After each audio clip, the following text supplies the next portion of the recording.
Olá! Hoje a gente vai explorar uma ideia que tem, olha só, 2.400 anos, mas que talvez seja a nossa maior aliada para navegar na era da inteligência artificial. A chave para isso tudo está numa contradição, né? A humildade de admitir que a gente não sabe. Vamos entender como isso funciona? Tudo começa com essa frase, super famosa, atribuída ao filósofo grego Sócrates. Eu sei que nada sei. Olhando assim de primeira, parece que não faz sentido nenhum, né? É um paradoxo. E é exatamente essa a pergunta que vai guiar a nossa conversa. Como que o homem considerado o mais sábio da sua época chegou nessa conclusão tão surpreendente? A história por trás disso é fascinante. Para entender, a gente precisa voltar lá na fonte de toda essa história. Uma declaração que veio, digamos, de cima. A história é a seguinte: o oráculo de Delfos, que era a maior autoridade espiritual da Grécia Antiga, basicamente proclamou que ninguém era mais sábio do que Sócrates. E o próprio Sócrates, ele ficou perplexo. Ele se considerava um ignorante. Então, para testar o que o oráculo disse, ele partiu para uma missão. Fez o que ele fazia de melhor. Começou a questionar.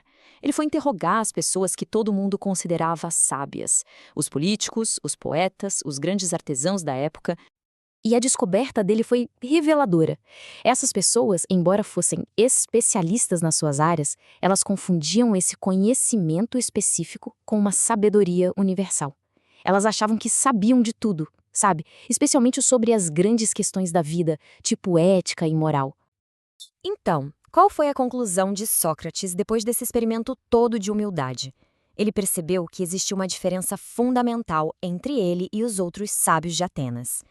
Esse contraste com os sofistas, que eram os intelectuais da época, diz tudo.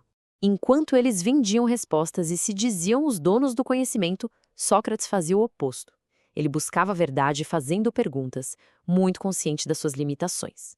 Para ele, a busca contínua era muito mais importante do que ter respostas prontas. E isso nos leva a esse conceito central, humildade intelectual. Essa era a verdadeira sabedoria que o oráculo viu em Sócrates. Ele não era o mais sábio por ter mais respostas, não. Ele era o mais sábio por ser o único que reconhecia os limites do próprio saber. Era essa consciência da ignorância que o tornava sábio de verdade. Agora, o mais legal é como a gente pode conectar essa ideia de 2.400 anos direto com o que a neurociência moderna nos diz sobre como o nosso cérebro funciona. A sabedoria de Sócrates, no fundo, entendia por intuição um fato científico. A nossa memória não é uma gravação perfeita da realidade. Pelo contrário, ela é seletiva, tem falhas, distorce informações com o tempo, ou seja, é uma base bem imperfeita para construir conhecimento. E essa memória toda cheia de falhas leva direto para uma coisa que a gente chama de viés cognitivo. As nossas crenças, os nossos preconceitos, tudo isso pode nos levar a conclusões ilógicas sem que a gente nem perceba.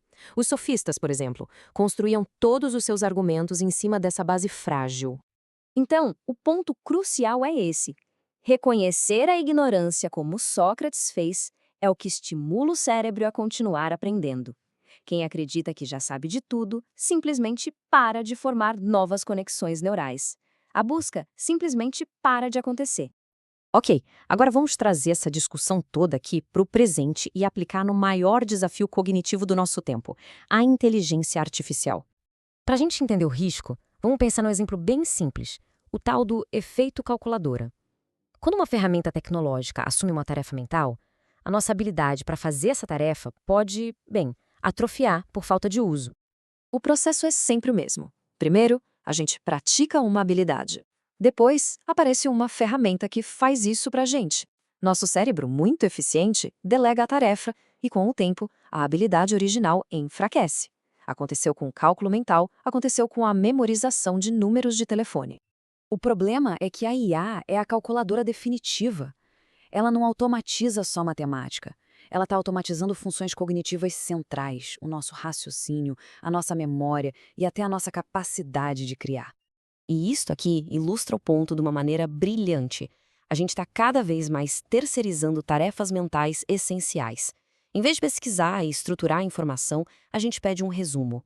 Em vez de lutar com a página em branco para ter uma ideia, a gente pede um rascunho. A gente está delegando o próprio ato de pensar. Então, a grande questão é: como usar essas ferramentas que são incrivelmente poderosas sem perder a nossa capacidade de pensar por conta própria. E a resposta, por mais paradoxal que pareça, pode estar lá naquela filosofia antiga. A mentalidade socrática, a de questionar tudo, é o antídoto perfeito para essa passividade que a IA pode induzir na gente. Em vez de aceitar a resposta da IA como algo final, a proposta é se tornar um Sócrates moderno. É começar a perguntar: esse resultado que a IA gerou, ele está realmente completo? O que pode estar faltando aqui? Quais são as tendências ou as lacunas nos dados que podem ter influenciado essa resposta?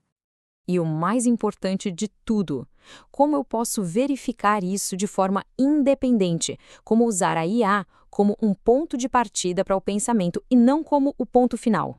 Porque, no fim das contas, o maior risco que a gente corre é cair numa forma de ignorância tecnologicamente avançada.